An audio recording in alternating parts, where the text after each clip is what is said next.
La razón desde mi punto de vista, bueno, desde el punto de vista de todo el gobierno, incluido el señor presidente, es una razón muy trascendente y es el proteger a la sociedad. En las medidas de mitigación, las medidas de control epidémico, sabemos, tanto en términos teóricos como en términos reales, por experiencias vividas, inclusive vividas en México, pero vividas en cualquier otra parte del mundo, que hay que pagar un costo social, costo económico, porque se altera la vida social. Específicamente cuando las medidas están encaminadas a reducir o restringir la movilidad, eso implica que las personas ya no pueden ir a trabajar, las personas tienen que atender otros asuntos, si las personas no van a trabajar no se transportan, si no se transportan tienen menor demanda, por ejemplo, de alimentación en la vía pública, y entonces se afecta a las personas en los restaurantes, si se restringe la movilidad y entonces hay que cancelar obra, la construcción de casas, edificios, etcétera, entonces las compañías empiezan a tener pérdidas económicas y despiden a los trabajadores, etcétera. Esto puede ocurrir en cualquier país, pero de manera clara, a diferencia de lo que ocurre, por ejemplo, en Europa, donde la sociedad tiene menor inequidad en términos económicos y sociales, en México tenemos una enorme inequidad social, enorme, ofensiva, alarmante, y no es ninguna sorpresa, lo sabemos desde hace 30 o 35 años. En México la mitad de la población vive por debajo de la línea de pobreza, la mitad. Y esto implica que hay personas, la mitad, que viven día a día a día, que su capacidad de ahorro es mínima. Entonces, pensemos en un comerciante de alimentos, un taquero, pensemos en una trabajadora doméstica, pensemos en un jardinero, pensemos en un albañil, en fin, cualquier oficio del sector de la población más desfavorecido económicamente, que no tiene seguridad social, que no hay una pensión del Estado que es fija, etc. Y esa es a la población que nos interesa proteger. Ahora, desde luego, en la responsabilidad de la conducción del Estado, que es la responsabilidad del presidente, el balance correcto entre proteger la salud y con ello proteger la vida, de manera directa para las personas enfermas, por ejemplo, de COVID, y proteger a la sociedad no solamente en el momento presente, sino pocos meses después, pocos años después, es una delicada tarea. Para decirlo de manera un poco más dramática, pero real, no por ello deja de ser real, tenemos también el reto de que las personas que pudieran perder el empleo, si están actualmente trabajando en el empleo formal, posiblemente tienen algún nivel de preparación, aunque solo sea un nivel técnico. Y es probable que cuando nos recuperemos de este estado de crisis económica en el que se encuentra el mundo como consecuencia de la recesión que ya venía existiendo, pero de las distintas acciones de contención y mitigación que se han ejercido, quien estaba en un empleo formal tendrá cierta posibilidad, en grado variable, de ser reincorporado a la fuerza laboral. Pero quien vivía al día, quien era autoempleado, quien tenía una actividad económicamente precaria, no va a tener esa posibilidad, por lo menos en el corto plazo. Y entonces eso va a implicar una disrupción social mayúscula.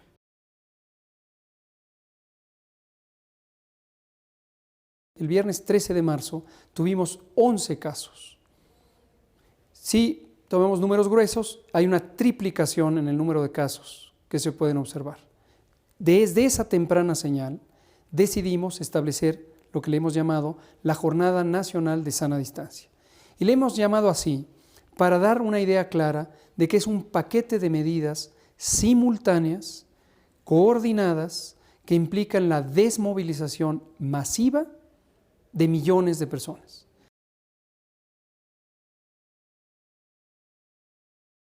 La estrategia de vigilancia epidemiológica de México incluye 6 componentes por ahora. Los componentes 1 y 2 están ligados directamente con la estrategia de contención. Detectar al sospechoso, hacerle la prueba, confirmarlo o descartarlo y desde antes de tomarle la muestra se queda en aislamiento, se estudia sus contactos.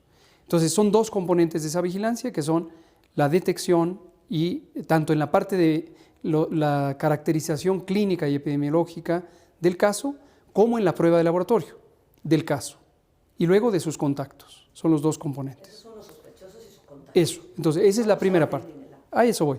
Lo segundo es el sistema de vigilancia centinela de enfermedad tipo influenza y de enfermedad respiratoria grave, ETI-IRAG. Y esto consiste en lo siguiente, que es el método que usamos en México desde 2006 para la vigilancia de influenza. Existe un número disperso territorialmente de unidades monitoras de influenza. Son unidades de salud ordinarias, centros de salud, hospitales generales, hospitales de especialidad, algunos hospitales privados que detectan casos de enfermedad tipo influenza, es decir, hay una definición formal que es muy semejante a la de COVID y al 10% de las personas en esa característica se les toma una muestra para estudio por laboratorio. Al 100% de personas con infección respiratoria aguda grave, donde también hay una definición formal, se les toma muestra para laboratorio. En las 300 y pico unidades monitoras de influenza. ¿Y qué pasa con la clínica de un lado? La clínica de un lado, que no es una unidad monitora, debe atender a la persona que necesita atención médica, puede hacer algún diagnóstico clínico, pero no la estamos considerando para que haga notificación al sistema Centinela. Cuando lo hace en una manera no planeada, como nos pasó en la pandemia de influenza 2009, introduce artefactos en la estimación. Les platico brevemente la anécdota o la referencia histórica. En la pandemia de influenza 2009, súbitamente tuvimos a mitad del periodo, la epidemia empezó en estas mismas fechas, marzo-abril, y se prolongó hasta mitad del 2010. En julio, a mitad del año, de repente tuvimos un inexplicable aumento en el número de casos que superó a los casos originalmente registrados en la primera parte y fue focalizado en la región sur, particularmente en el estado de Chiapas. De momento parecía un misterio. ¿Por qué razón se iba a agregar de esa manera la influenza una vez que ya estaba dispersa por todos lados? El misterio se resolvió cuando se pudo constatar que por una decisión no técnica, sino política, se indujo el sobremuestreo de los casos en Chiapas. Entonces, cuando eso ocurre, cuando existe esta ansiedad social o política que empieza a decir hagan pruebas, y no se incorpora con el rigor metodológico, se perturba completamente una señal útil para estimar la dinámica de propagación con una señal inútil, que es el número de casos.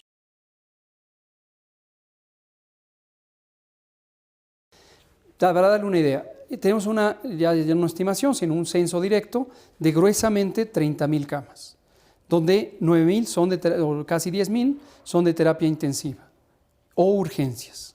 Es más, son 2.500 de terapia intensiva, las presentamos públicamente el martes, esa misma tabla. Y hemos considerado que con los protocolos de reconversión hospitalaria lo podemos expandir hasta tener casi 50.000 camas de distinta naturaleza. Considerando el auxilio del Plan Marina y el Plan DN3, están ahí mismo las cifras que explicaron los militares, tenemos una mayor expansión. Entonces, si tuviéramos hospitalizaciones en un número, le digo el número grueso, en donde tuviéramos que absorber durante el pico máximo, que se prolonga durante 4 semanas, de a 1.000 hospitalizaciones por día, tendríamos la suficiencia para recibirlos. ¿1.000 por día su cálculo? Gruesamente en las 4 semanas cumbre de la epidemia. ¿Esta ¿Sí? semana cumbre estamos hablando julio, agosto o cuándo va a ser? Bueno, aquí viene un elemento importante no perder de vista. La duración es proporcional o inversamente proporcional más bien, es directamente proporcional al éxito de la mitigación, porque diferimos el riesgo. Entonces, si tenemos una epidemia prolongada, vamos a tener más semanas de alta transmisión con menos casos, menos de estos 1.000. 1.000 es el cálculo en historia natural de la enfermedad, una epidemia que no se toca. Y en una epidemia que no se toca, estaríamos teniendo el ACME en la primera semana de mayo. Esa es la estimación. Y todo esto es estimación, ¿eh?